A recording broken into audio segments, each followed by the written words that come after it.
Cerita dimulai dengan menampilkan kembang api di langit anak bungsu dari keluarga besar Chang Sheng Group bernama Jianzhan dengan marah datang ke pesta ulang tahun kakaknya. Kakaknya bernama Wen Xian yang diadopsi oleh orang tua Jianzhan. Namun semua perhatian dan kasih sayang keluarga tertuju pada Wen Xian. Saat Jianzhan baru saja mengucapkan selamat ulang tahun pada kakaknya, ibunya langsung membela anak angkatnya. Nyonya Mei meminta anaknya untuk tidak arogan dan belajar berbicara dengan dewasa seperti kakaknya. Jianzhan bertanya-tanya apakah dia harus belajar cara menumpang hidup, seperti burung kerdasi yang merebut sarang, atau ayam hutan yang berubah menjadi burung phoenix. Dia berbalik meninggalkan ibunya yang marah.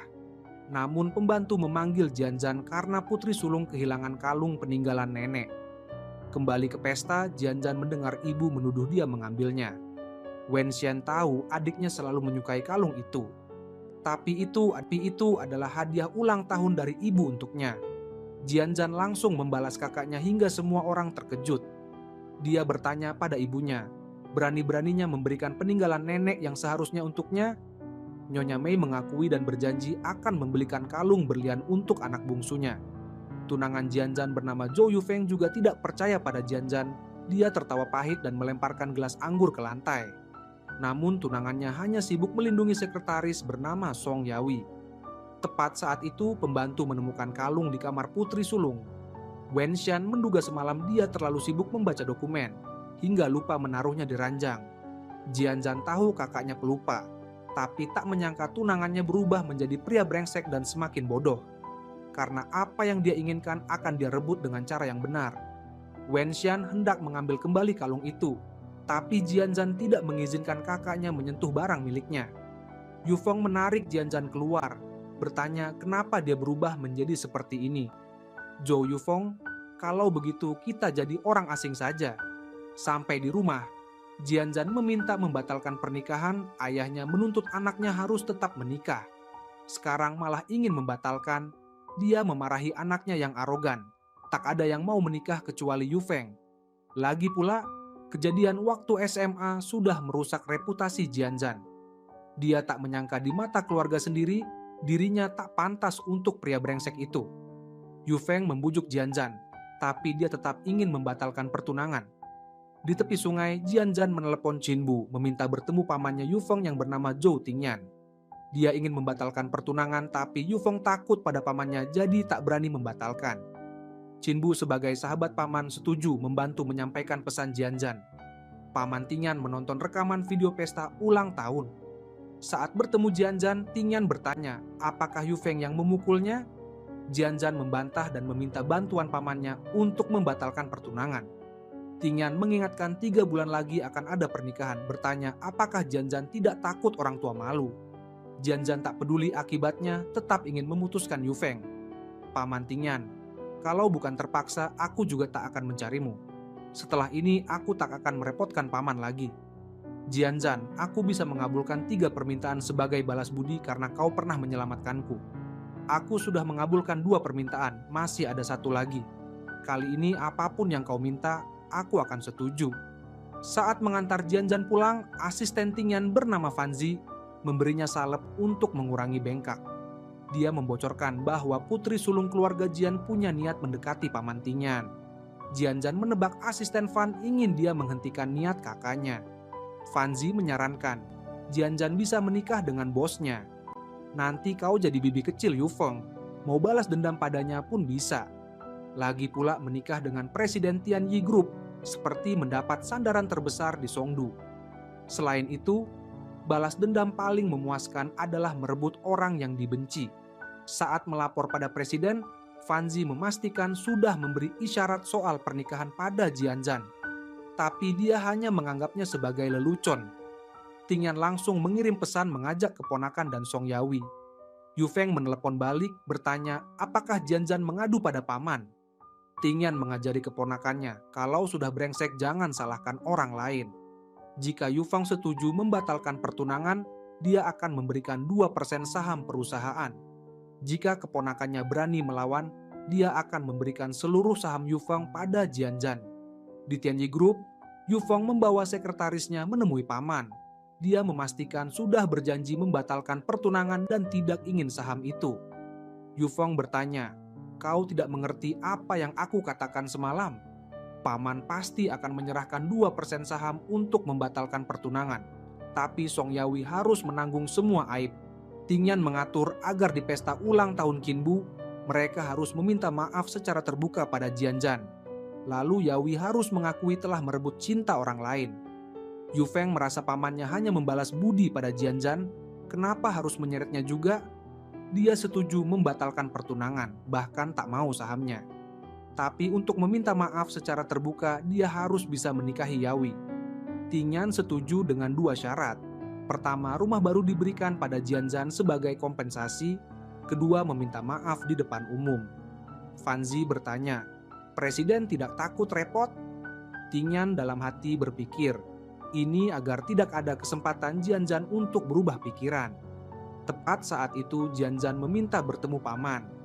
Dia bertanya, apakah Jianzhan sudah memikirkan permintaan terakhirnya? "Paman, apakah paman butuh istri?" "Jianzhan, kau ingin mengenalkan seseorang padaku?" "Paman, menurut paman aku bagaimana?" Tingyan berusaha menyembunyikan kegugupannya. Bertanya apakah Jianzhan ingin balas dendam pada Yufeng. Dia membantah karena pria itu tidak suka padanya. Tapi jika dia jadi bibi kecil, pasti membuatnya kesal. Jianzhan melihat tatapan serius paman kecil, buru-buru mengganti permintaan lain. "Tapi Jianzhan, aku akan mengabulkan permintaan pertamamu. Jika kau ingin posisi istri Zhou Tingyan, aku juga akan memberikannya." Keesokan harinya, Ibu Yufeng mengadakan konferensi pers mengumumkan pembatalan pertunangan. Tingyan khawatir pada Jianzhan, tapi dia sudah siap mental. Jianzhan menunggu saat menikah dengan paman kecil. Akan membawa surat nikah dan menamparkan ke wajah orang-orang yang menertawakannya. Ayah Jian menduga anaknya melakukan hal memalukan sehingga keluarga Zhou membatalkan pertunangan. Jianzhan teringat dulu ayahnya memelihara mahasiswi. Ibunya datang ke kampus untuk melabrak. Menurutnya dibanding orang tuanya, dia masih lebih baik. Tuan Jian memaksa Jianzhan ikut meminta maaf ke keluarga Zhou. Dia setuju jika ayahnya memberinya 20 miliar sebagai kompensasi. Tapi dia dengar Tuan Zhou sulit dibujuk. Lebih baik mengambil barang antik di ruang koleksi kakaknya. Berlagak di depan Jianzhan, Wenxian malah kena tamparan keras. Jianzhan memuji kakak angkatnya licik. Satu sisi menggoda kakaknya sendiri, sisi lain mengincar Zhou Tingyan. Saat bertemu kakak tertuanya bernama Shuhui, Jianzhan meminta barang antik. Dia menasihati kakaknya, jangan cari masalah sendiri. Di pesta ulang tahun Qinbu, Tingyan terpana melihat Jianzhan. "Jianzhan, hari ini kau sangat cantik." Jianzhan melihat Qinbu menatap sahabatnya, buru-buru menarik Mengtang ke sisinya. Qinbu melihat sahabatnya terpaku pada Jianzhan, langsung menarik Tingyan keluar. Jianzhan bertanya pada Mengtang, "Sebagai tunangan Qinbu, kenapa tidak lebih aktif?" Mengtang pemalu, takut Qinbu tidak menyukainya. Jianzhan menyemangati sahabatnya, "Pertahankan kebahagiaanmu sendiri." Saat bertemu Jianzhan, Yawi meminta maaf padanya. Dia tahu ini panggung yang disiapkan Presiden Zhou untuk Jianzhan, jadi dia tak bisa melawan. Jianzhan bilang dia hanya membenci Yufeng, meski Yawi jadi selingkuhan atau wanita keempat, dia tak peduli. "Jianzhan, jangan salahkan aku." Yawi baru saja selesai bicara, lampu tiba-tiba padam. Jianzhan tahu dia ingin mencari perhatian, tapi ikut saja arus. Di rumah sakit, Yawi pura-pura sakit menjenguk Jianzhan. Mengtang menebak Yawi mendorong Jianzhan, lalu pura-pura terjatuh. Yawi mengaku datang menemui Jianzhan untuk memohon ampun. Tapi Mengtang menolak, bahkan memaksa dia untuk mengaku. Karena Mengtang terlalu emosi, dia tak sengaja mendorong Yawi jatuh. Mengtang tidak percaya pada Yawi. Dia bertanya pada Yufeng, "Kau tumbuh bersama Yawi, masa tidak tahu sifatnya?" Yufeng mendorong Mengtang, untung Qinbu menahan. Tingyan masuk, mengusir orang yang tidak berkepentingan, tepat saat Jianzhan sadar dan memanggil paman Tingyan. "Zhou Tingyan, cepat pegang tanganku." Tingyan hendak memanggil dokter, tapi Jianzhan menahannya. "Suamiku, aku takut tak bisa bertemu lagi denganmu." Yufeng bertanya. Jianzhan ingin memancing emosinya, tapi Jianzhan ingat dia sudah bertunangan dengan Tingyan. Tahun depan mereka akan resmi menikah. Yufeng mengingatkan pamannya, jangan biarkan wanita memanfaatkannya. Dokter datang memeriksa, mendiagnosis Jianzhan mungkin mengalami gangguan ingatan sementara. Tingyan meminta Jianzhan istirahat, menunggu dia keluar membeli obat. Mengtang mengucapkan selamat pada sahabatnya, akhirnya bisa melupakan Yufeng yang buruk. Jianzhan mengaku hanya pura-pura, Yawi sendiri yang melompat untuk mencari perhatian jadi dia ikut jatuh. Mengtang bercerita, saat melihat Jianzhan terbaring di samping Yawi, Tingyan langsung meminta asisten menutup berita. Kalau tidak, Yawi pasti berhasil menjelekkan nama Jianzhan di luar. Qinbu menebak Jianzhan hanya berpura-pura. Tingyan memanjakan, membiarkan dia melakukan apa saja. Qinbu, aku akan menikahi Jianzhan. Kembali ke kamar, Tingyan mendengar Jianzhan memanggil 2 kali. Suamiku, kau bilang dokter sudah memberitahu semuanya. Jianzhan tak menyangka dirinya ketahuan secepat itu. Tingyan tiba-tiba mendekat, mengungkapkan gegar otak tidak mempengaruhi pernikahan. Tatapannya penuh kasih, hanya untuk putri kecil satu-satunya di hatinya. Setelah Jianzhan keluar dari rumah sakit, Yufeng mengingatkan dia harus tahu batas. Jianzhan menampar Yufeng karena berani lupa posisinya. Yufeng hendak membalas tepat saat paman kecil masuk. Dia bertanya, paman mau merebut istriku? Tingyan menyarankan keponakannya lompat dari lantai ini untuk menunjukkan cinta. Jianzhan menarik lengan Tingyan, bertanya apakah dia tetap akan menikahinya. Jianzhan, asal kau mau, aku akan menepati janji. Mendengar Tingyan memutuskan menikahi Jianzhan, Mengtang menyarankan sahabatnya untuk mempertahankan pria setia ini. Jika cinta pura-pura jadi nyata, Jianzhan pasti akan dimanjakan seumur hidup. Setelah mendaftar pernikahan, Tingyan bertanya pada Jianzhan ingin pesta pernikahan seperti apa. Dalam hati dia ingin momen sakral itu dinikmati bersama orang yang dicintai. Paman, kita rahasiakan dulu pernikahan ini ya. Jianzhan, kau masih memanggilku paman. Zhou Tingyan, aku baru saja membatalkan pertunangan dengan Yufeng, jadi tak ingin kau kena gosip.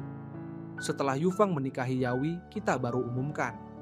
Tingyan mengira Jianzhan kedinginan, langsung memeluknya. Dia rela mengikuti semua keinginan istrinya karena sudah merasa cukup bahagia. Melihat sahabatnya penuh beban, Tingyan menuangkan minuman. Mengaku sudah menikah, tapi istrinya meminta sementara merahasiakan dari semua orang. Tingyan bahagia karena akhirnya bisa melindungi Jianzhan secara terbuka. Qinbu menebak sikap Tingyan seperti sudah lama menunggu dan akhirnya tercapai. Dia memutuskan untuk menikahi wanita kesukaannya. Tingyan langsung menelepon istrinya, bertanya mau bulan madu di mana. Dia merasa tak perlu menuntut itu. Jianzhan, kau cantik dan pintar, pantas mendapat yang terbaik. Aku membosankan dan kesepian, tak punya kelebihan apa-apa. Jianzhan ragu bertanya, apakah dia tidak tahu soal skandal masa SMA-nya? Jianzhan tenang, aku ingin menikahimu. Siapapun tak berani berkata apa-apa. Namun, ketakutan dalam hati Jianzhan tak pernah hilang. Semua orang tak percaya padanya, mencemooh dan merendahkannya. Hanya Tingyan yang selalu curiga soal kejadian dulu, karena para penculik seharusnya hanya meminta tebusan, tapi malah menjual ke orang lain. Saat reuni, Jianzhan bertemu lagi dengan sahabatnya bernama Zhou. Dia pikir Jianzhan tak perlu datang, tapi Jianzhan ingin mereka menonton drama sampai puas.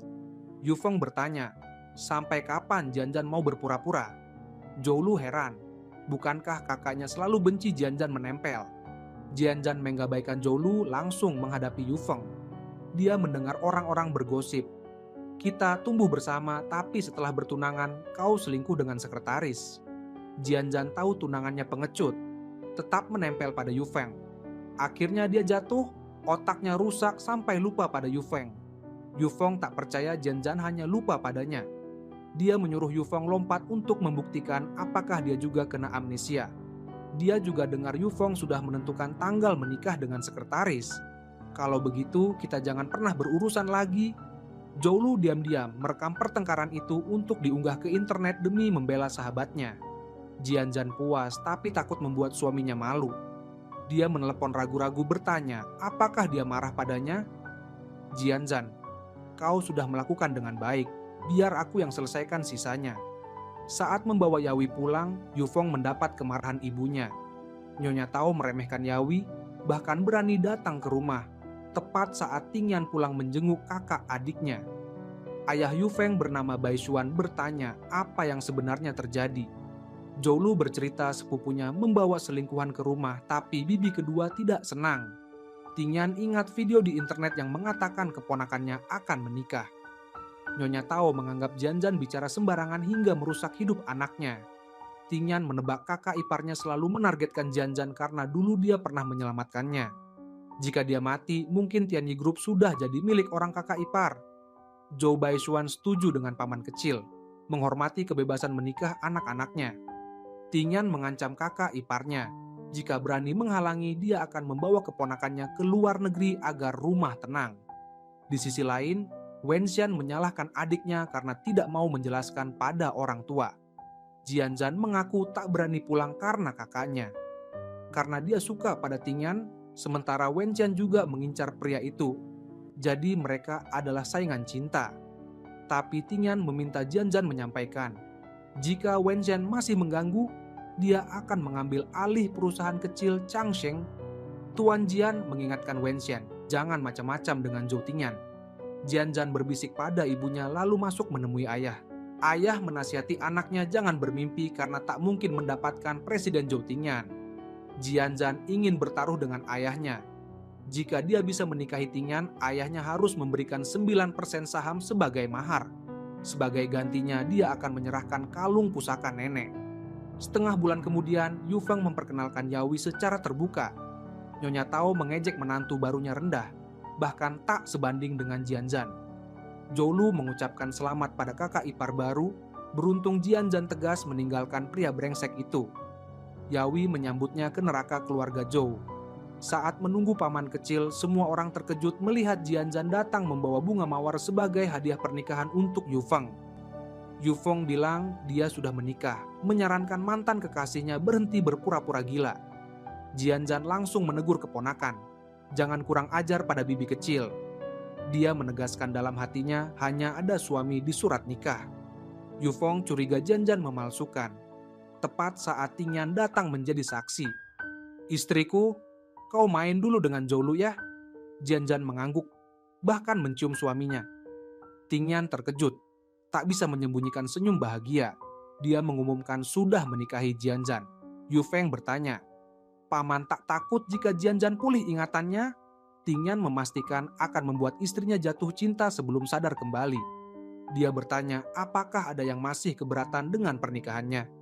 Tepat saat Tuan Zhou ingin bicara empat mata dengan Tingyan.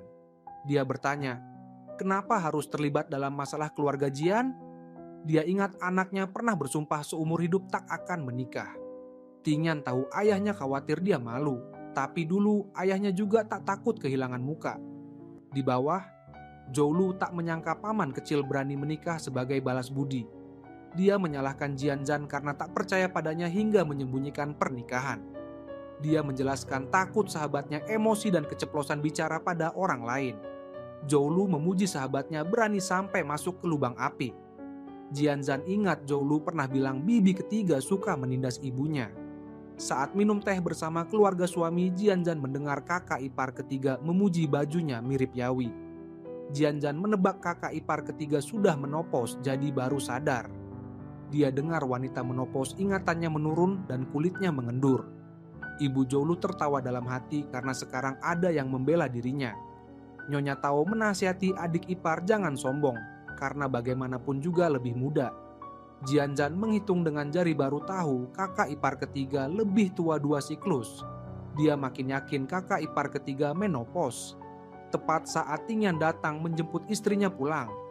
Di luar, Tingyan membukakan sepatu untuk Jianzhan. Dia mengingatkan istrinya tak terbiasa pakai hak tinggi, lain kali jangan bawa lagi. Dia dengar Meng Tang bilang, jadi Nyonya Zhou harus anggun. Tapi dia ingin melihat istrinya seperti kuda liar lepas kendali, menghancurkan semua batasan. Benar atau salah, Zhou Tingyan akan memelukmu. Istriku, besok aku antar kau ke rumah baru ya. Sampai di rumah, Jianzhan memberitahu sahabatnya bahwa dia akan tinggal bersama Tingyan. Meng Tang menebak sahabatnya akan segera punya anak. tak seperti dirinya yang masih di tempat. Jianzhan bilang, Tingyan pasti mengajak teman-teman. Pasti ada Qinbu. Dia ingin mengajak Meng Tang agar sahabatnya dapat kesempatan.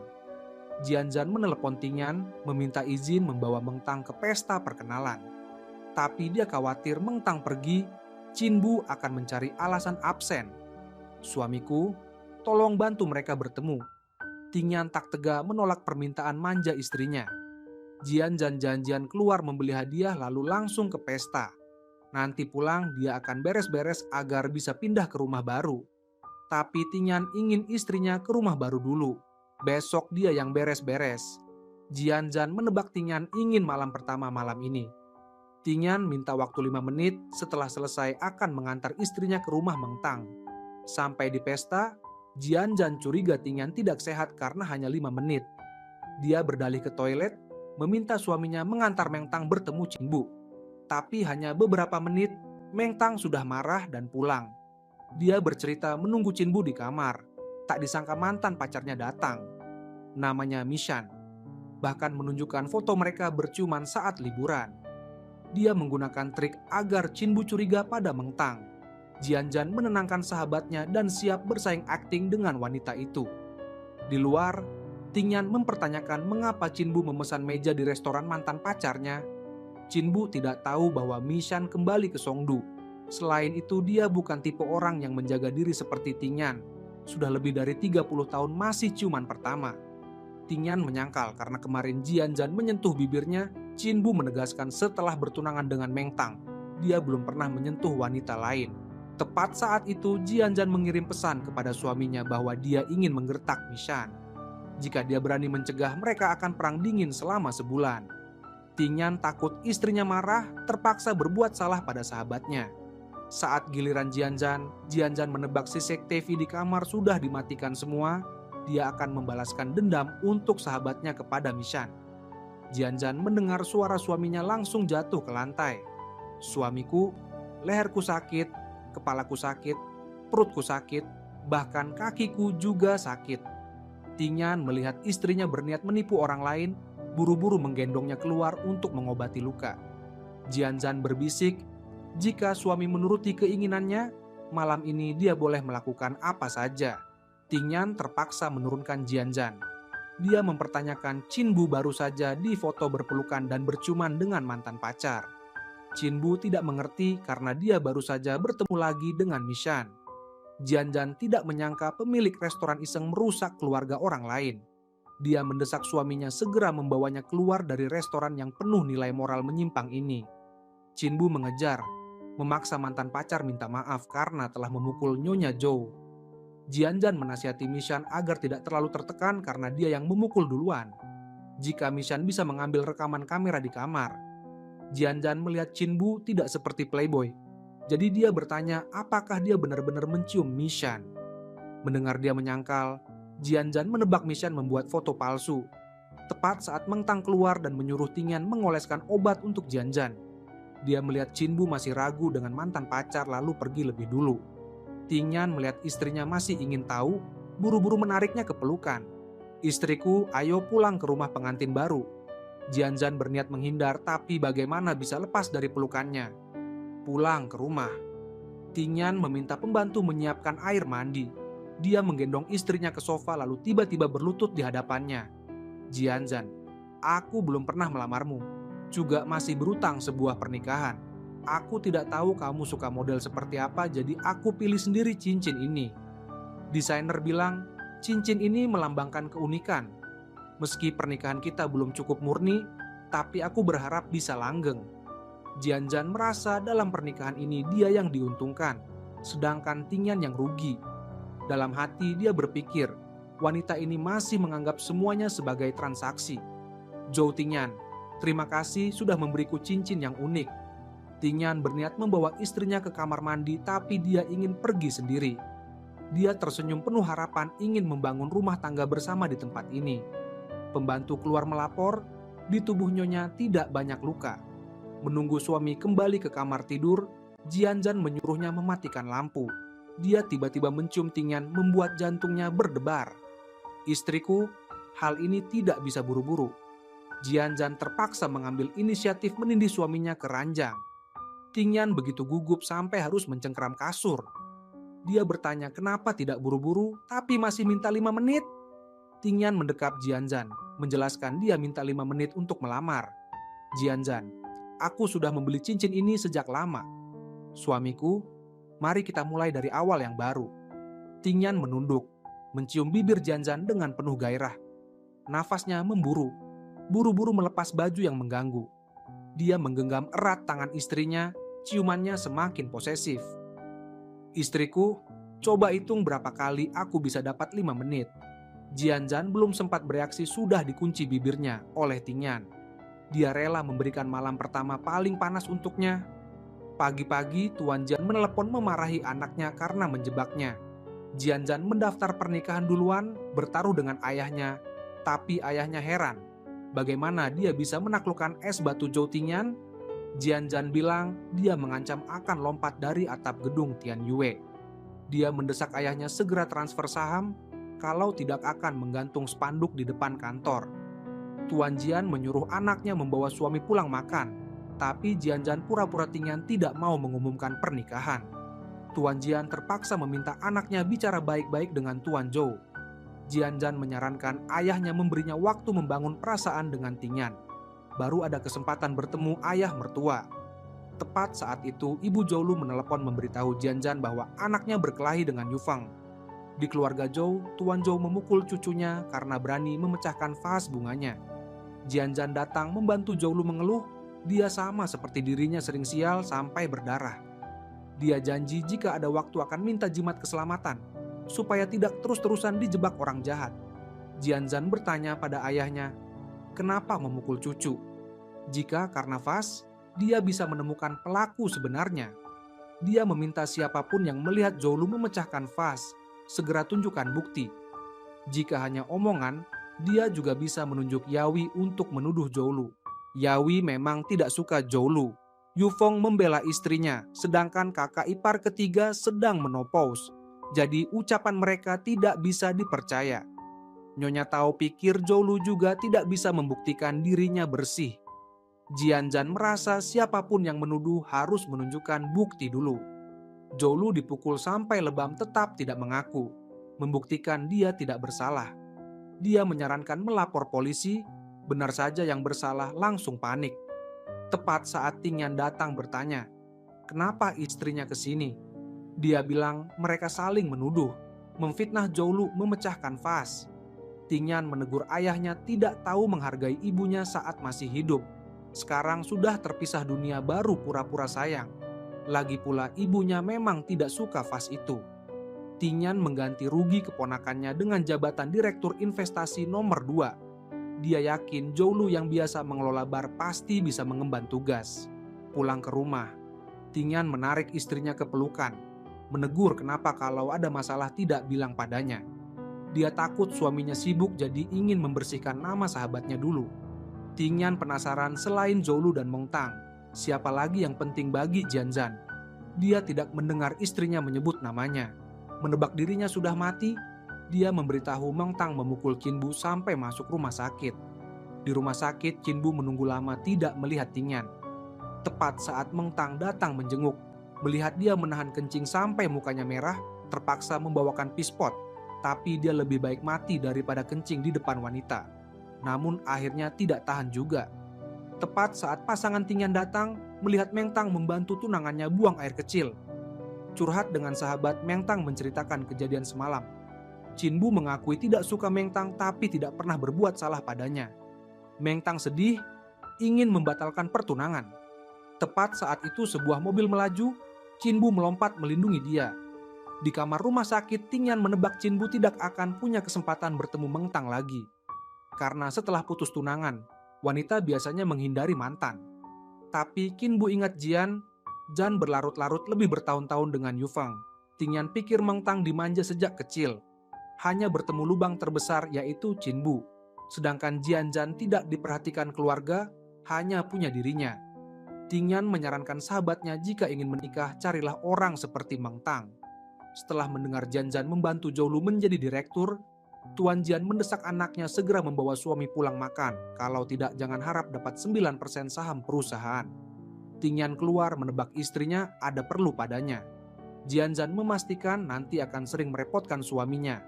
Suamiku, pulang makan di rumah istri ya. Kalau tidak mau, aku masih punya 1000 alasan menolak. Tingyan setuju. Kebetulan ada hal ingin dibicarakan dengan Ketua Jian. Pertama kali bertemu Tuan Zhou sebagai menantu, Tuan Jian tersenyum lebar. Wenxian ingat terakhir kali dia menghubungi Tingyan untuk kerjasama. Dia bilang asisten yang mengurus. Anak laki-laki lebih banyak waktu untuk istri. Ngobrol berdua dengan putrinya. Nyonya Mei menyuruh anaknya membantu kakaknya. Jika Tingyan ikut pesta minum juga sebaiknya mengajak kakak ipar. Selain itu, dia juga ingin mencarikan jodoh yang baik untuk Wenxian. Jianzhan menawar setiap urusan seharga 10 juta yuan, kecuali ibu mau mengungkap alasan memihak anak angkat. Di rumah, Tuan Jian ingat waktu kecil Jianzhan paling suka pergi ke taman bermain, tapi dia sibuk kerja. Hanya bisa berjanji akan membangun taman bermain untuk putrinya. Xu Hui mendengar adik iparnya baru saja memenangkan proyek taman bermain Tianyu di pinggiran kota. Tingyan minta menunda pekerjaan untuk bicara pribadi dengan Ketua Jian. Dia setuju ayah mertua ikut proyek dengan syarat mengungkap alasan mengadopsi Wenxian. Tuan Jian meski butuh uang tetap tidak bisa memenuhi permintaan ini. Setelah Tingyan keluar, Wenxian bertanya apakah dia membiarkan Jianzhan memanfaatkannya. Tingyan semakin yakin Wenxian terkait penculikan Jianzhan. Pulang ke rumah, Jianzhan bertanya pada suaminya bicara apa dengan Wenxian. Dia mendengar suaminya bicara soal pekerjaan lalu menebak Wenxian ingin merebut suaminya. Tingyan, aku lebih cantik dan baik dari Wenxian, jadi jangan sampai dia menggoda. Istriku, aku suka dan selamanya hanya mencintaimu. Tingyan memeluk erat istrinya, berjanji memberikan cinta paling murni. Keesokan harinya, Jianzhan mengagumi hasil rampasan yang diambil Minben dari ruang kerja ayahnya. Tepat saat itu, ayahnya menelepon ingin mengadakan pesta ulang tahun besar-besaran untuk putrinya. Jianzhan langsung berubah wajah, mengenakan mantel pulang ke rumah untuk melihat apa yang akan mereka lakukan. Meng Tang buru-buru memberitahu Tingyan karena Jianzhan pernah diculik tepat di ulang tahun ke-18. Sejak itu, dia selalu kehilangan kendali saat mendengar ulang tahunnya. Pulang ke rumah, Jianzhan memecahkan foto keluarga. Tingyan buru-buru menahan dan bertanya apakah istrinya sakit. Jianzhan buru-buru menjelaskan, tapi Tingyan hanya khawatir istrinya terluka. Dia meminta keponakan membalut luka bibinya. Dia memperingatkan Ketua Jian jika tidak sayang jangan manfaatkan istrinya. Dia menyatakan kelangsungan perusahaan Changsheng tergantung pada sikap Jianzhan terhadap mereka. Meski sedang terluka, Jianzhan hanya khawatir suaminya melihat dirinya seperti orang gila. Zhou Lu menyuruh sahabatnya jika ingin merusak apapun ingat panggil dia. Tingyan berlutut di depan istrinya. Maaf sudah datang terlambat. Zhou Tingyan, kenapa baru sekarang kamu datang? Istriku, jangan khawatir, aku di sini. Menenangkan istrinya tidur, Tingyan mencium keningnya. Dia turun ke bawah menyerahkan pada keponakan, memikirkan cara membuat Jianzhan mencintainya. Karena setelah semua kejadian, dia belum pernah meminta bantuan padanya. Zhou Lu penasaran, sejak kapan paman suka Jianzhan? Tingyan mengaku sudah merencanakan sejak lama, akhirnya tercapai juga. Dia ingat saat baru masuk keluarga Zhou langsung dikurung ayahnya. Saat itu tidak ada yang peduli pada Tingyan, hanya gadis kecil yang selalu mengikuti Yu Feng, diam-diam menghiburnya setiap kali lewat. Benar saja saat Tingyan hampir mati, dia tetap tidak meninggalkannya. Tingyan mengaku serakah sudah menikah masih ingin di hati Jianzhan hanya ada dirinya. Zhou Lu pikir sahabatnya pernah dikhianati jadi sulit percaya pria lain. Jika paman ingin menyembuhkan, mungkin harus memakai Yu Feng untuk mengejarnya. Karena Jianzhan sangat berbeda, jadi harus pakai cara yang tidak biasa.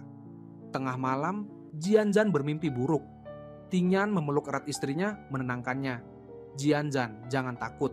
Aku akan selalu melindungimu. Pagi-pagi bangun, Jianzhan buru-buru turun memeluk erat Tingyan. Dia melihat istrinya bertelanjang kaki langsung menggendongnya. Suamiku, aku ingin membuat sarapan bersamamu. Akhirnya Jianzhan terus menempel pada Tingyan. Dia sambil memanjakan sambil membuatkan sarapan untuk putri kecilnya.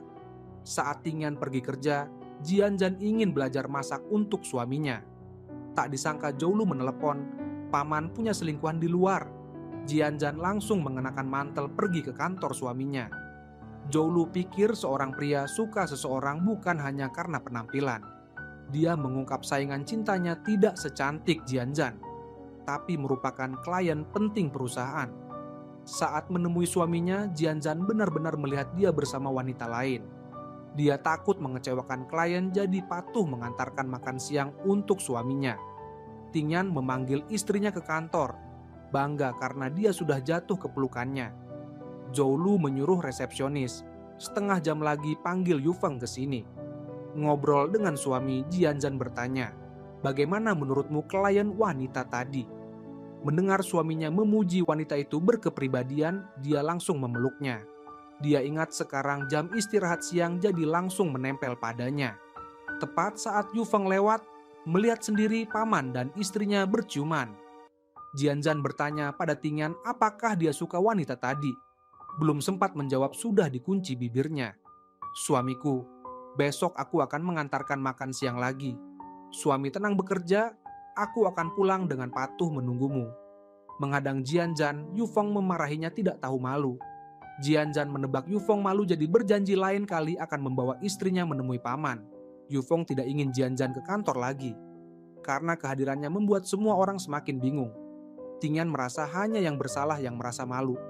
Dia menyuruh keponakan mau tidak mau harus tahan. Keluar menemui sahabat, Jianzhan merasa Tingyan tidak terlalu tertarik dengan klien wanita. Dia tidak ingin memperjelas karena hidup kadang harus sedikit bodoh. Dia hanya perlu memegang erat Tingyan untuk hidup tenang bersamanya. Ngobrol dengan sahabat, Tingyan tahu Joulu suka istrinya. Dia tahu keponakannya lebih banyak peluang, tapi khawatir kehilangan. Karena itu Joulu selalu diam-diam mengamati perasaan Tingyan pada Jianzhan. Tingyan terpaksa memanfaatkan Joulu untuk membantunya merebut hati Jianzhan.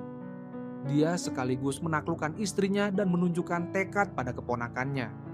Pulang ke rumah, Tingyan mengingatkan istrinya siang hari sudah menyalakan api di kantor.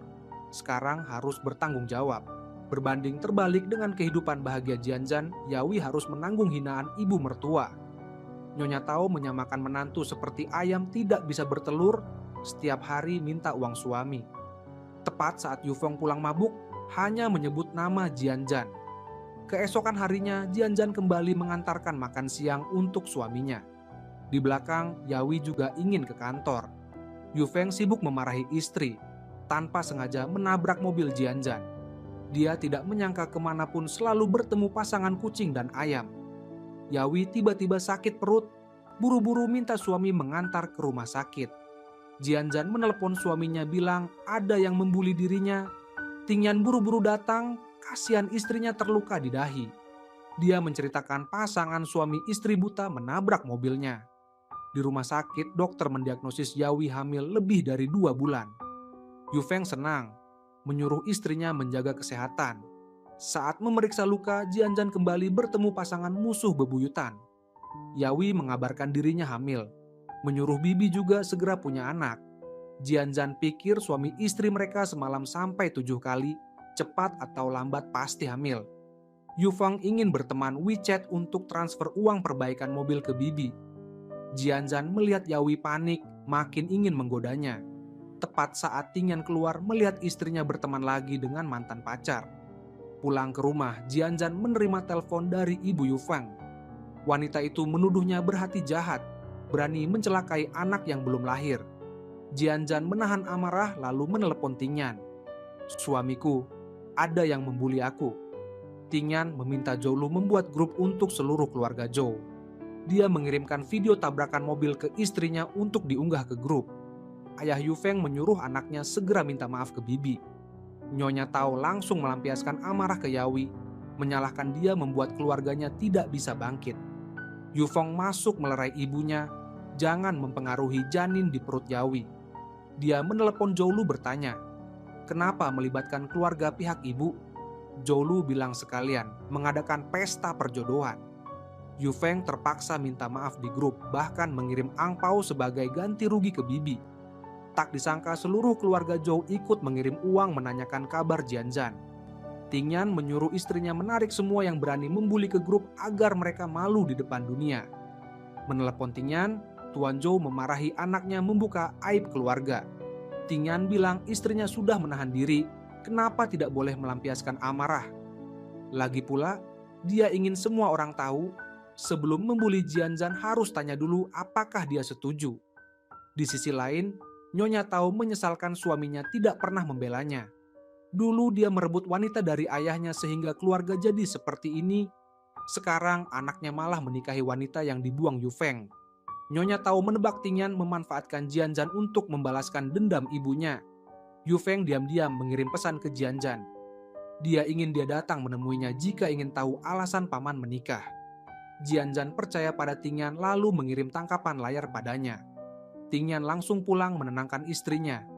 Dia menceritakan dulu ayah Yu Feng jatuh cinta pada ibunya pada pandangan pertama. Tapi saat kegiatan sosial, ibunya bertemu ayahnya. Ayahnya nekat merebut wanita dari anaknya sendiri, membuat ibunya sangat menderita. Yu Feng menebak Tingyan ingin membalaskan dendam ibunya, makanya meniru ayahnya merebut istri keponakan. Jianzhan memeluk Tingyan percaya dia tidak menikahinya untuk balas dendam. Dia ingin bersama-sama menyembuhkan luka lama. Saat itu, Yu Feng menunggu Jianzhan. Dia mengingat masa bahagia bersama Jianzhan. Tak disangka setelah berpisah hidupnya juga tidak lebih baik. Tepat saat Tingyan mengirim pesan, bilang sudah menceritakan semuanya pada istrinya. Di rumah sakit, Nyonya Tao memaksa menantu minum obat agar hamil anak laki-laki. Setelah minum, Yawi merasa mual.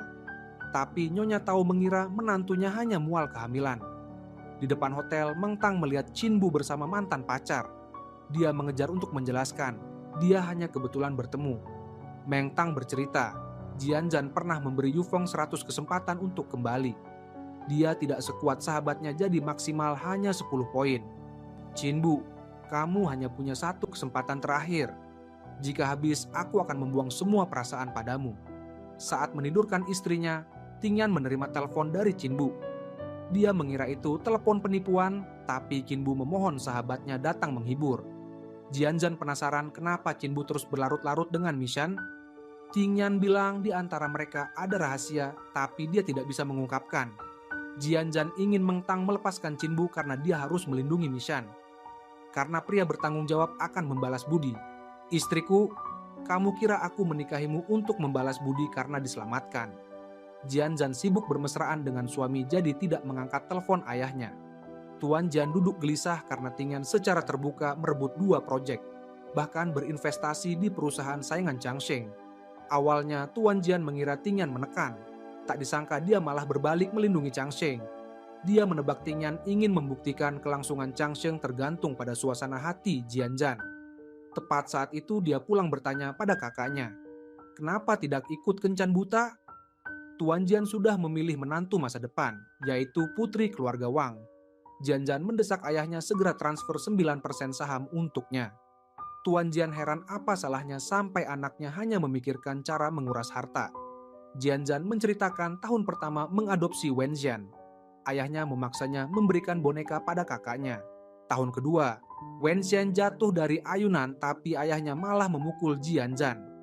Tahun ketiga, Wenxian pura-pura kerasukan saat ulang tahun Jianzhan.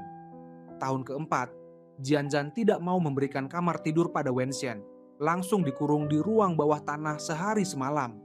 Tuan Jian naik darah, terpaksa membiarkan anaknya memilih apa yang dia suka. Menunggu adik di luar, Xu Hui minta Jianzhan menyelamatkannya. Dia tahu adiknya punya Tingyan sebagai pelindung, jadi tidak ada yang berani macam-macam. Jadi saat keluarga Wang datang ke rumah, dia berharap adiknya menolak perjodohan itu. Jianzhan menolak, karena kakak kandung saja masih ingin memberikan barangnya ke adik angkat.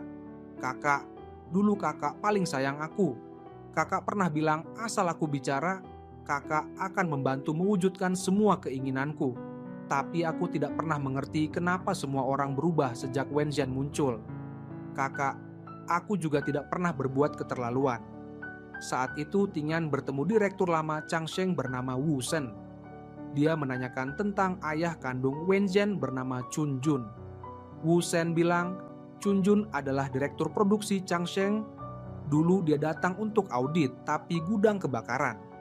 Chang Sheng menutupi berita jadi orang hanya tahu Chun Jun mengalami kecelakaan. Wu Shen ingat ketua Jian berteman baik dengan Chun Jun, makanya mengadopsi Wen Qian.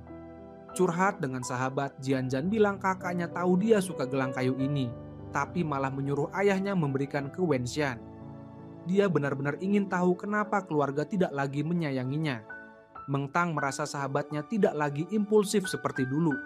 Jian Zhan ingat Tingyan tidak suka dia berkelahi, jadi dia harus menjadi Nyonya Zhou yang anggun. Tingyan melihat istrinya memecahkan gelas langsung menggendongnya. Meng Tang menyalahkan Jian Shuhui tidak mau menikahi Putri Wang, malah mendorong adik perempuan jadi orang jahat. Di kamar tidur, Jian Zhan menangis sesenggukan. Tingyan, jangan pernah memperlakukan aku terlalu baik, karena mereka semua awalnya sangat sayang, lalu tiba-tiba tidak peduli lagi. Aku takut suatu hari kamu juga tiba-tiba tidak baik padaku. Jian Zhan tenang, dia tidak akan seperti itu. Dia bersumpah dengan nyawanya akan selalu mencintai istrinya. Keesokan harinya, televisi memberitakan bahwa properti Sheng Hui melakukan penggelapan dana proyek.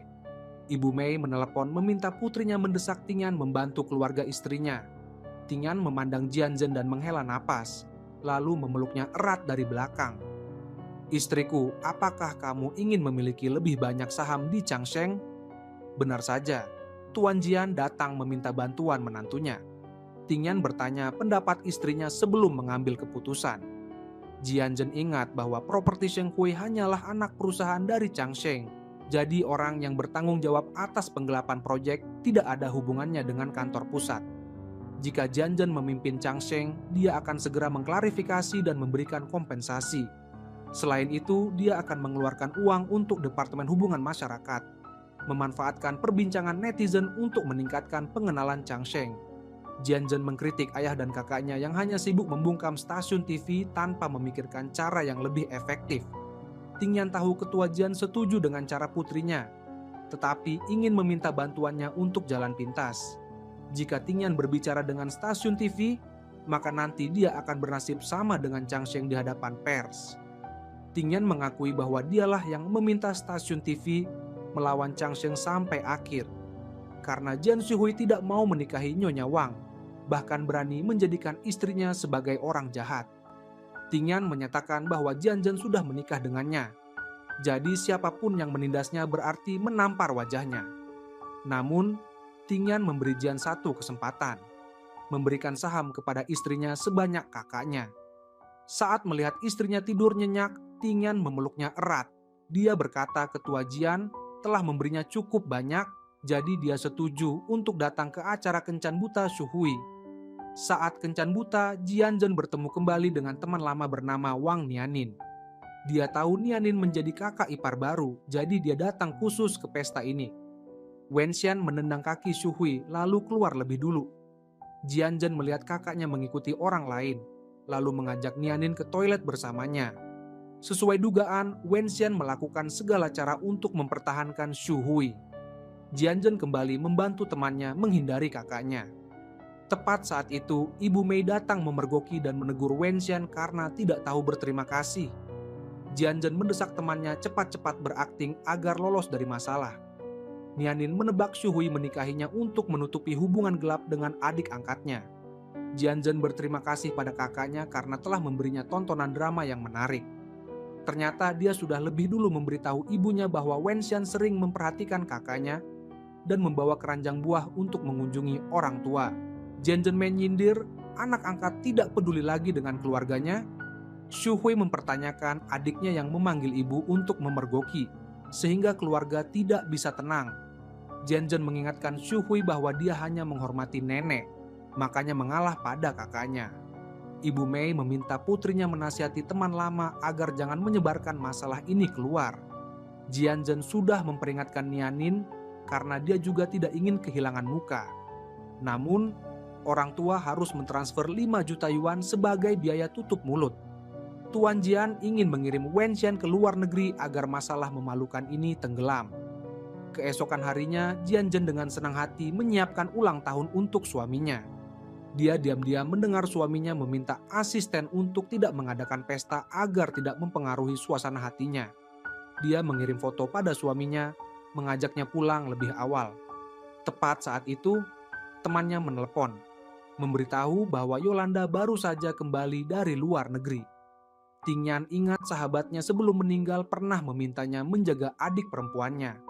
Namun, Yolanda selalu salah paham dengan perasaannya. Maka kali ini Tingyan menyatakan bahwa dia sudah menikah. Yolanda mempertanyakan, Tingyan pernah berjanji menunggunya sampai usia 30 tahun. Dia meluruskan bahwa dia hanya berkata akan melindunginya di dunia seni sampai usia 30 tahun.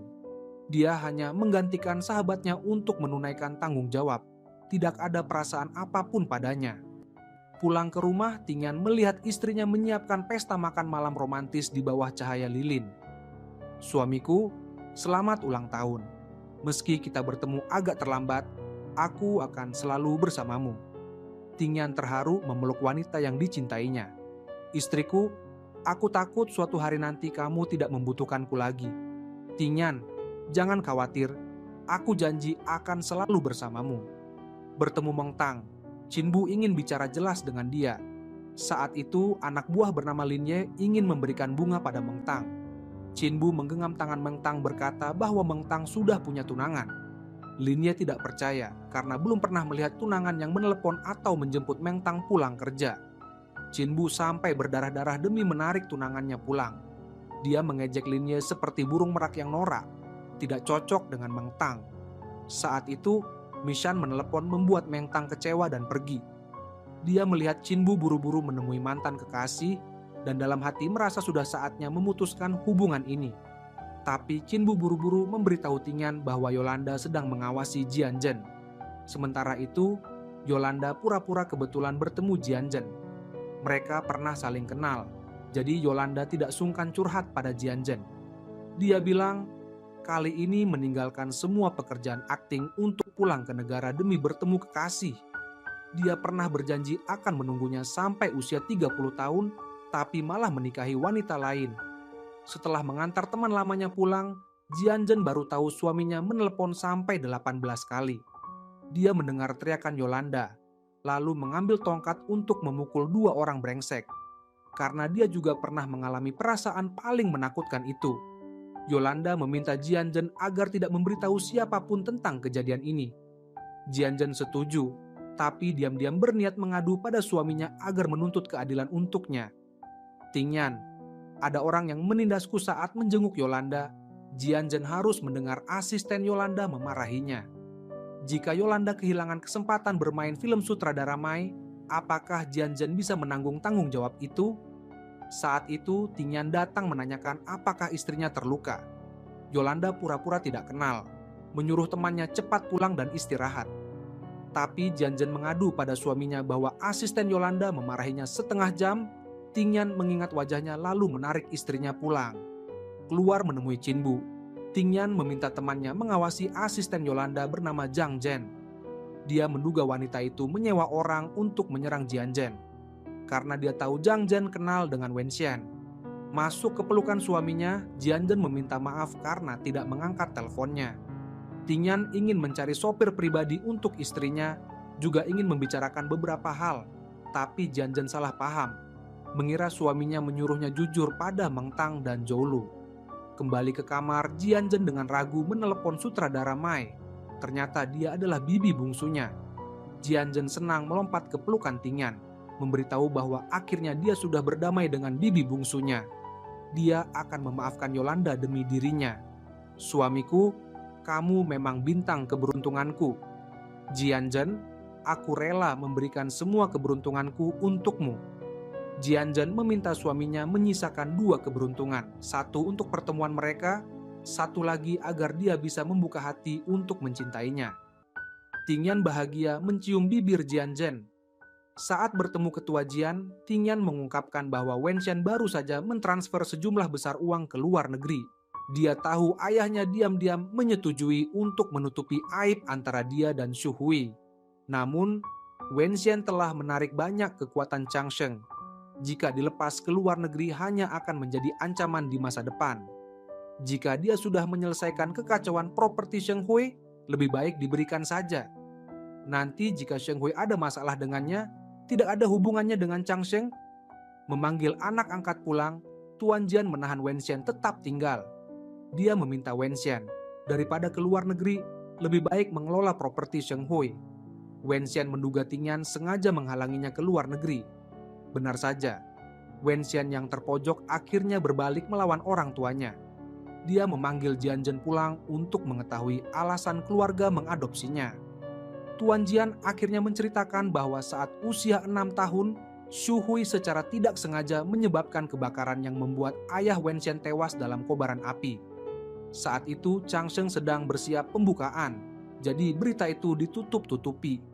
Setelah 6 tahun, Xu Hui masih dihantui kebakaran itu. Peramal mengatakan keluarga Jian harus menebus dosa dengan merawat anak korban. Wen Xian melanjutkan, "Ibu takut malu, jadi selalu membawaku ke pesta-pesta. Dia lebih berharap Jian Zhen tidak pulang daripada menjadi bahan omongan orang bahwa putri keluarga Jian diculik ke gunung lalu diperkosa sampai gila. Ibu Mei menerima karma karena bersikap dingin pada anak kandung demi memanjakan anak angkat yang tidak tahu berterima kasih. Jian Zhen mempertanyakan Xu Hui yang berbuat dosa, kenapa dia yang harus menanggungnya. Dia tidak percaya nenek tahu Xu Hui menyebabkan kebakaran, lalu mencintainya untuk menebus dosa cucu kesayangan. Ayah, aku tidak butuh apa-apa lagi, hanya ingin ayah bilang semuanya bohong. Ayah, aku bukan korban untuk menebus dosa semua orang. Kakak, kenapa semua orang tidak menyayangiku?" Di sisi lain, Ting Yan membaca berita fitnah bahwa Jian Zhen merebut kekasih artis terkenal. Yolanda bertanya pada asistennya, "Siapa di balik ini?" Zhang Zhen ingat Ting Yan masih berutang pada Yolanda, pasti akan membantu membersihkan namanya. Yolanda menegur asistennya yang berani mempertaruhkan karirnya hanya karena rasa bersalah Ting Yan. Demi melindungi istrinya, Ting Yan memutuskan untuk mengumumkan pada media.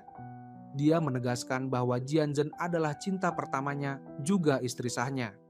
Di luar, Fan menasihati Yolanda agar segera mengklarifikasi pada media, jika tidak Direktur Zhou akan menghancurkan semua sumber dayanya. Sementara itu, Jian Zhen menderita karena tidak ada yang menyayangi dan mempercayainya. Tahun itu, orang jahat memaksanya menikah dengan anak laki-laki idiot. Dia nekat melarikan diri, tapi ibu kandungnya sendiri percaya dia sudah diperkosa. Terbangun dari mimpi, Jian Zhen melihat gambar cincin miliknya. Dia ingat Ting Yan bilang, sudah membeli cincin itu sejak lama. Tak disangka dia sendiri yang mendesainnya. Dia menebak suaminya adalah orang yang mengirim kata-kata penyemangat saat dia masih trauma. Dia berharap istrinya seperti kupu-kupu yang keluar dari kepompong, memulai kehidupan baru. Jian Zhen sadar, di dunia ini masih ada satu orang yang mencintainya. Dia rela diam saja agar istrinya bisa melampiaskan semua kemarahannya padanya. Di depan rumah keluarga Jian, polisi mengundang Wen Xian untuk diselidiki karena diduga terlibat penculikan Jian Zhen. Di dalam, Xu Hui memutuskan menyerahkan diri. Meski saat kecil dia secara tidak sengaja menyebabkan kebakaran, dia tidak ingin terus hidup dalam penyesalan. Dia merasa bersalah pada adik dan keluarganya, juga pada dirinya sendiri. Di rumah sakit, Yawi keguguran karena overdosis obat herbal Tiongkok. Yufeng mempertanyakan ibunya kenapa mencelakai anaknya. Nyonya Tao ingat dulu dia juga minum obat itu hingga melahirkan Yufeng. Dia menduga menantunya dulu terlalu banyak bersenang-senang, sehingga kesehatan reproduksinya menurun. Yawi sedih meminta suaminya menuntut keadilan untuk anak mereka. Yufeng berpikir ibunya bermaksud baik, jadi tidak bisa menyalahkannya. Yawi terdiam karena tahu hidupnya tak bisa diselamatkan lagi. Bertemu Yufeng, Zhou memberitahu polisi sudah menemukan pelakunya. Wen Xian menyuruh sepupunya menculik Jian Zhen. Yufeng ingat ibunya selalu mengingatkannya bahwa Jian Zhen diperkosa di gunung. Selain itu, dia menyelamatkan paman bungsu, membuktikan dia tidak memikirkan masa depan Yufeng.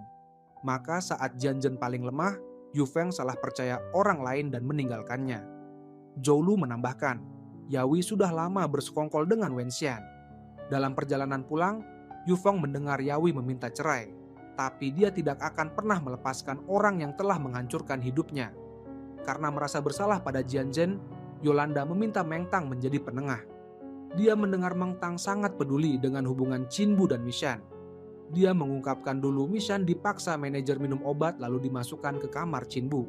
Saat itu dia mabuk berat, setelah sadar langsung pergi.